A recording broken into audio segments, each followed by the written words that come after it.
As the cliche goes, April showers bring May flowers. But usually what comes after is the heat and dryness of summer.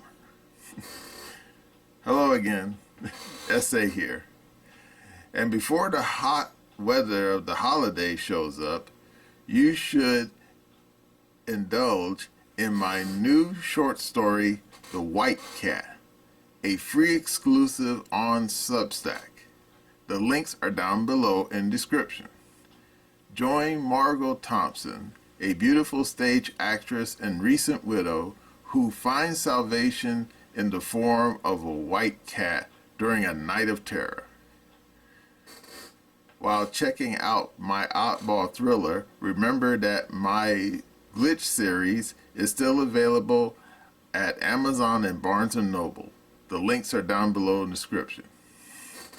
While you'll find my peculiar story about a white pussy entertaining, that doesn't mean I'm out of ideas. I still have more stories coming down the pike, so as long as I don't run into any mishaps,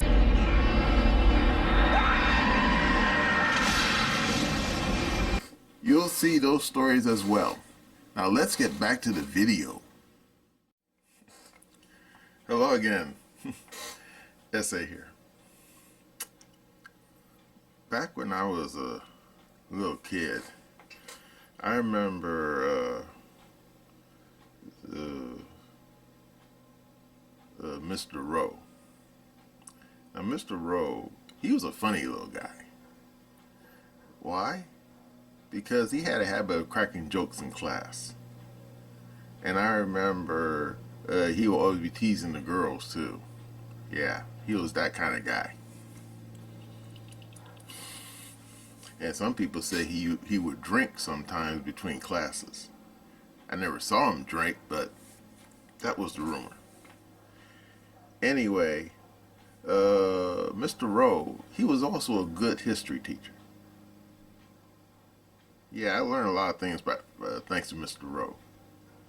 And one of the things I learned from him was what happened during the election of 1948, where everyone at the time thought that Harry Truman, who was president, was going to lose. And indeed, so much so that the Chicago Sun-Times, I think it was Chicago Sun-Times, actually on the night of the election declared that Dewey, the Republican challenger, had won. Except he hadn't. You could say at the midnight hour, the votes came in, and they came in for Truman. And he stayed president. And I'm pretty certain Dewey at the time was pretty shocked. Yes, Dewey becoming president wasn't a sure thing as everyone thought. And indeed, that's happened before. Indeed, during the election of 1860, it was a four-way race between Douglas, Lincoln,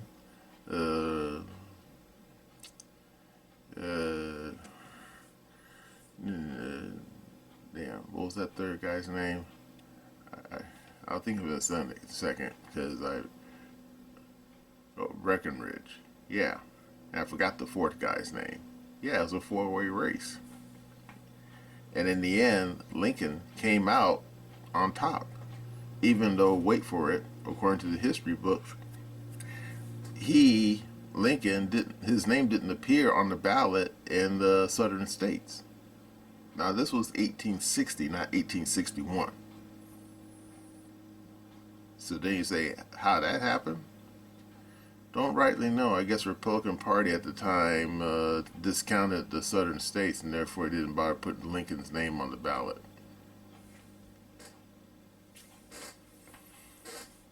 And yet he won.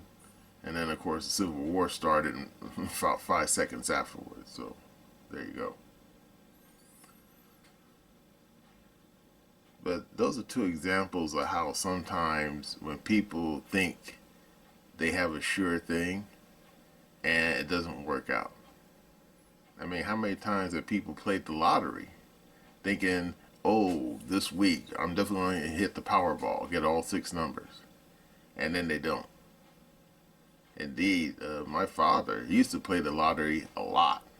In fact, more than he should have. And no, he never won. At least not all 6 numbers. In fact, I don't think he even won 2. My mother, she was a little more luckier. She sometimes won 4 numbers. What can you say? She's probably got the luck of the Irish. And no, that's not hyperbole. Nah, because her maiden name was Minor, and Minor was actually a Scots-Irish name, so there you go.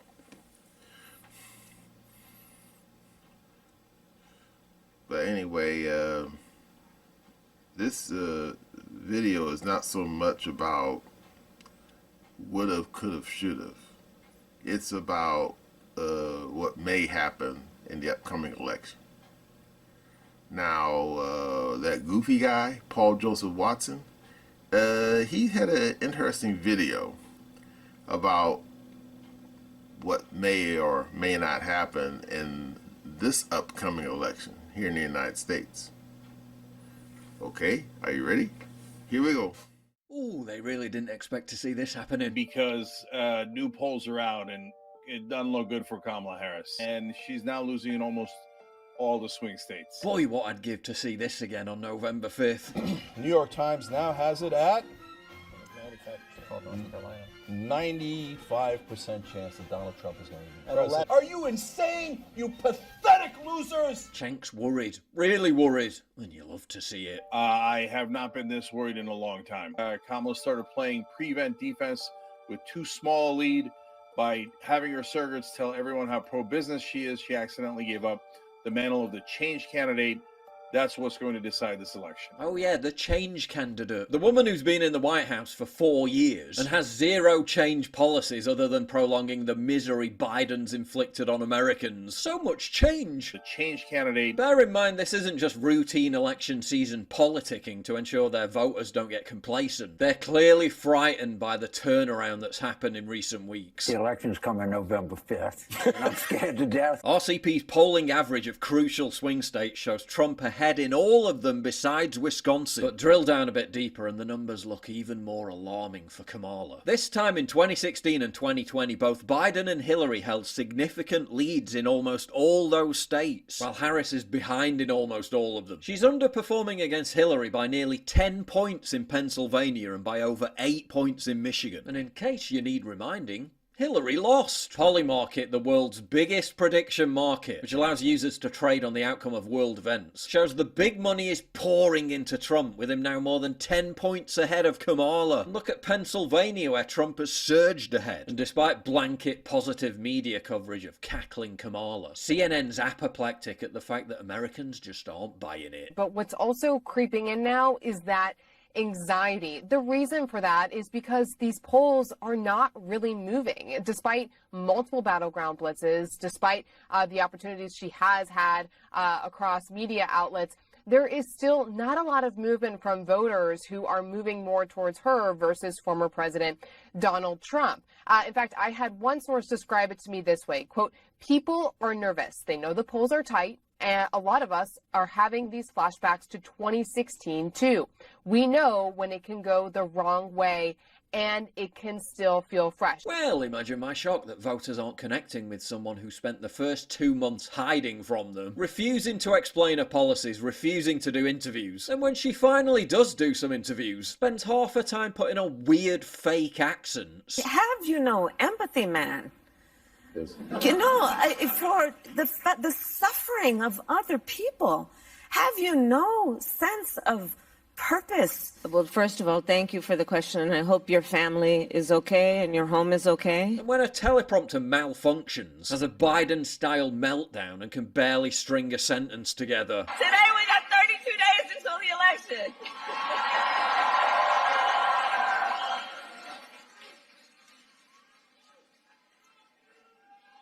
So 32 days.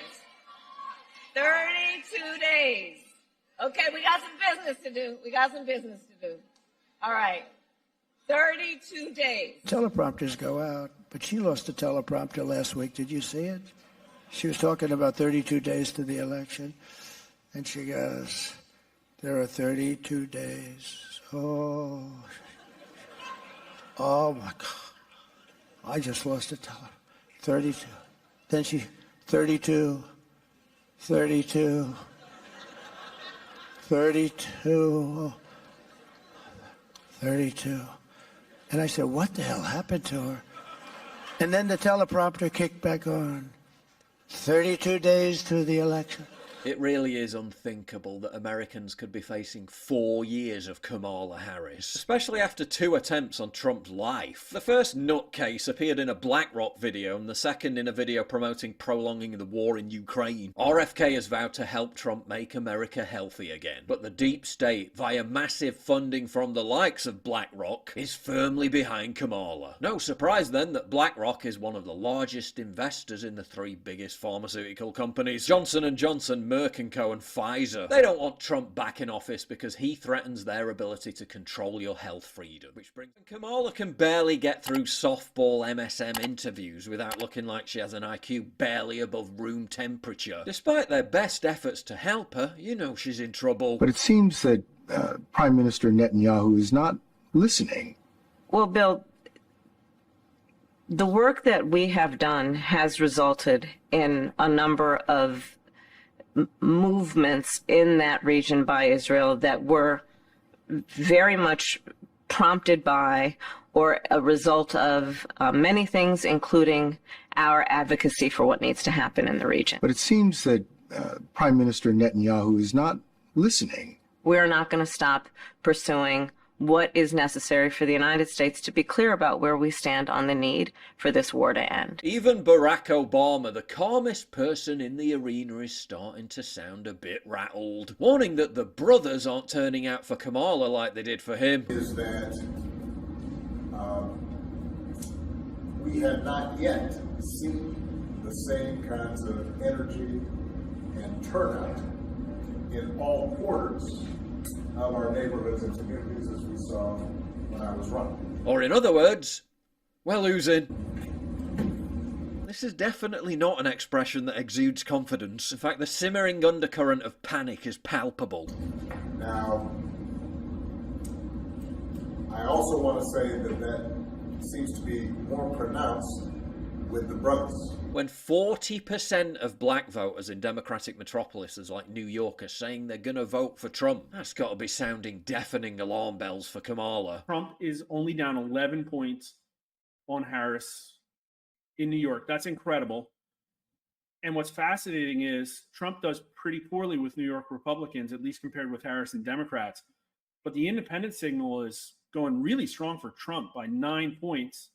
Trump doesn't do that great in the white vote, probably because of the urban vote. But in the sample, Trump's getting 40% of the black vote in New York. That is huge. In fact, Harris is getting so desperate, she's now defaulting to Hillary Clinton's tiresome, glib, "I'm with her" sloganeering. Vote for me because I'm a woman, and if you don't, well, you must hate women. I'm sick of so-called men domineering, belittling, and controlling women just so they can feel more powerful. That's not how my mama raised me. I love women. I love women who support their families. Women who decide not to have families. Women who take charge. And I'm man enough to help them win. Oof, talk about weaponized cringe. After a New York Times poll showed she was 11 points underwater amongst male voters, Harris and her campaign surrogates are now trying to address the issue with a bizarre mixture of shaming and insulting them. It's actually for all men. You know, I think men are in crisis, actually, in this country. I think that plays out different ways. And not all men are in crisis, of course. And not all men are just at home listening to Joe Rogan, being angry or being recruited to fascism. Some just need therapy. Allowing this kind of drift toward this faux masculinity that we see Donald Trump evincing. Telling them to get therapy, demanding they stop listening to Joe Rogan and calling them fascists. Wow, I'm sure that's going to convince them. Kamala's so desperate, she's apparently planting her own script writers in supposedly random town hall audiences. That unlike my opponent, who got handed $400 million on a silver tray and filed for bankruptcy 6 times, Newt Gingrich predicted this could just be the start of Kamala's downfall. My guess is that we're in the early stages of watching her collapse. And if the carefully massaged, deliberately weighted public polls are looking bad for Kamala, imagine how terrible the internal polling is. According to pollster Mark Halperin, it's so bad they'd just rather pretend it doesn't exist. There's a branch of the Democratic Party that I would say can't handle the truth. I'm not rooting for Trump or saying he's going to win, but I am telling you that Democrats, including people who are polling, for instance, for Democratic Senate candidates in states that are battleground states, they're really worried. There are people working for Kamala Harris who are really worried. If you want Harris to win, that's better than doing what the Clinton people did in 2016. Pretend it's not happening. 25 days to go. Okay, you saw that. Now, anyone who remembers the 2016 election, and more importantly, the 2020 election, knows that elections in the United States are never a sure thing. Nope. Indeed, during the 1992 election, everyone thought that George Herbert Walker Bush, or Bush 41, was going to win re-election. Because the guy had supposedly had a little, that little victory in the Middle East against the bloody Iraqis. And yes, Bill Clinton was hard charging, but he had his own issues, mostly women's issues. And then what happened? The vote count came in, and it was a 3-way split between Bush, Ross Perot, and Clinton. And Clinton, even though he didn't get 50% of the vote, in fact nobody did, he got the lion's share, and therefore he won. So there you go. And then of course something similar happened in the year 2000 election. And believe me, there was many people really irked about how that one turned out. Indeed, that election was quite similar to the one in 1876, in which Rutherford B. Hayes officially won. But of course, what the history books don't tell you is that Rutherford B. Hayes technically was not elected. He technically, like Bush, was appointed president. And you say, wait, what? Yeah, because it was a split vote, 50-50, right down the middle. And then you say, oh, so it was joined in the House of Representatives. Not so fast, player. Because just like with Bush, they didn't go to the House of Representatives. What happened was that the Republican Party and the Democratic Party sat down and basically made a deal. A deal. They figure, hey, these Republicans, they want the presidency, and we Democrats, we want something in return. You scratch my back, I give you a reach around afterwards. And therefore the Democrats said, okay, Hayes, we'll let you become president, but we Democrats want you to get rid of the Reconstruction in the South. And you say, why? Because that's where the Democrats were strongest, in the South. So Hayes said, fine. So what Hayes didn't realize was that by making that deal, metaphorically with the devil, he basically condemned brown people to about almost 1 century's worth of Jim Crow and second-class citizen status. True. Indeed, if you go back in the history books, during Reconstruction, black folks not only had full rights, but also they were actually winning elections and actually sitting in various state legislatures, like in Virginia. But then after that deal in 1876, not anymore. Nope. Them civil rights and voting rights for brown people disappeared quicker than a shadow at high noon. And that's it. Now, could we have a split vote again in 2024? Maybe. But if it did happen again, and it might, would they actually follow the Constitution and have it settled in the House of Representatives? Or would the Republicans and the Democrats, like back in 1876, just sit down and decide who the president's going to be?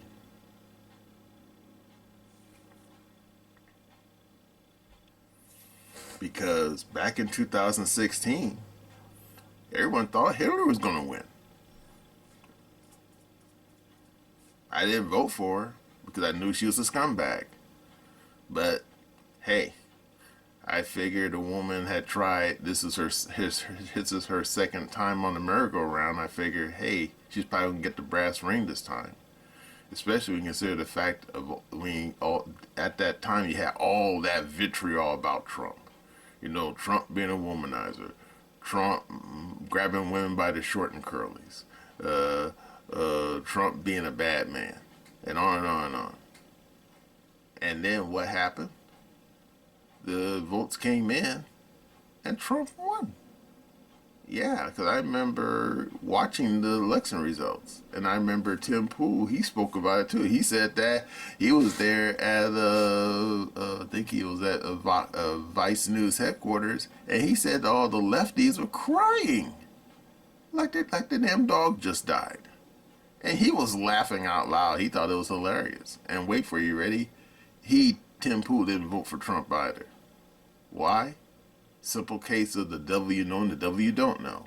I knew Hillary Clinton was a devil, but I didn't know enough about Trump to whether he was or not, so I just kind of bowed out. So there you go. And then the guy won. And then the Hillary crowd, oh my God, they were shocked. And then they became enraged. And that's why he had all that vitriol in the news media for 4 solid years. In fact, that vitriol is still happening right now, even after the guy left office. And wait for it, you ready? When 2020 election happened, Trump lost, even though everyone thought Trump was going to win. I mean, the economy was doing well. Trump was winding down all these overseas wars. And yeah, COVID was happening, but hey, guess what? He actually slapped together some weird vaccine. Now, most people didn't want to try some weird vaccine just came out of the laboratory. I mean, anyone who remembers the Tuskegee syphilis experiments knows very well what that can lead to. And therefore, a lot of people bowed out. They said, "Nah, I don't want to get that weird vaccine. I don't know what the side effects are. My nose might fall off, and then my damn family Jews might fall off right afterwards. So nah, I think I'll pass." I mean, too many people said that. But hey, a lot of people who wait for it, as Jeremy from Corner call them, leftovers, they took this vaccine. And they kept getting COVID long after Trump left office. So I guess the vaccine was a dud. So there you go. But I'm not going to get into that. But yeah, a lot of people thought Trump was going to win. And when he lost, a lot of people were surprised, especially Trump. But that surprise didn't last long. Nope. Not until that damn article appeared in Time magazine talking about the shadow campaign to fortify the election, which was a fancy word for cheating. And, well, you know, as my mom once told me as a little kid, cheaters never prosper. And of course, at the time as a little kid, I didn't understand. But of course, as an adult, I do. Because what happens when you cheat? You either pay now, i.e. getting caught, and believe me, San Quentin is full of people who tried to cheat and got caught, or you get caught later, like Saddam Hussein or Stalin. Yeah, those guys cheated in their own special way, and initially they thought they got away with it until they didn't. What can you say? Bad karma is a bitch, and it will catch up to you eventually. And thus, just like with old Brush Mustache out there in the desert and out there in Russia, bad karma caught up to Joe Biden and cackling Harris. I mean, didn't you find it kind of odd that all the while Biden was president, it was like his brains were dribbling out of his ears? Now, of course, some of you are probably saying, oh, well, he was senile. Yeah. But thing is, I noticed that before 2020 election. That's why I didn't vote for the guy. I mean, first people said, oh, he was just sundowning. But then other people said, you know what? I think this guy's got dementia. And you know what? Yep. And the ridiculous thing is, the older he got, the worse it got. And yet, the DNC leadership let him run anyway. And I'm thinking, why letting this man run for? You know that even if he made it past 2024 election, he's going to have to bow out and get 25th Amendment out of there. Because we can't have a potato behind the Resolute desk. And of course, some of you are saying, oh, but what about Wilson? Hey, I remember a story about Wilson. And yep, he started out well enough, but then he had that big stroke halfway through his tenure. And yeah, his wife was running things. And wait for it, you ready? There's a video right now where there was a cabinet meeting, and guess who was chairing the cabinet meeting? Nope, it wasn't Biden. No, it was that fake doctor, Jill. And then you say, why was she sitting there? She's not officially a member of the government. Precisely. And I think a lot of people felt we can't have fake Jill, fake Dr. Jill, running the government like Wilson's wife did. And therefore, that's one of the reasons why the Democrats basically pulled a coup on Biden and got him out of there and replaced him with Governor Newsom, perhaps that guy Shapiro out of Pennsylvania. No, with the vice president, cackling Harris. Now, of course, as you saw in Watson's video, Harris, I mean, she's the gift that keeps on giving, especially if you're a meme maker. I mean, the woman is beyond a joke. And believe me, if Carlin and Richard Pryor were still alive today, man, they'd be laughing their heads off every time this woman opens her mouth. I mean, that's how ridiculous she is. And yet, despite what Watson said in his video, how do we not know there's a shadow campaign going on right now underneath our feet? We don't know. Which means that, yeah, this woman couldn't save herself if her life depended on it. And from her own history, she, when it comes to elections, she can barely get over the finish line. Indeed, when she ran for Attorney General in California, she almost lost. And you say, wait, what? Yeah. Even though California's a deep blue state, she barely won. I think she only won like a couple of thousand votes in a state that's like 2/3 Democrat. And you're wondering how that happened? Probably because even in deep blue California, there's a lot of people who saw all cackles and they said, do we really want the Joker running the state's legal department? Most people wasn't feeling it. And yet, she got just enough votes to get herself over the finish line. And then, of course, when she ran for president in 2020, she didn't even make it to the Iowa caucus. She dropped out. Why? Now, of course, some of you say, oh, because Tulsi Gabbard. And I'm thinking, yeah, Tulsi Gabbard definitely burned Harris's Fruit of the Looms on nationwide TV.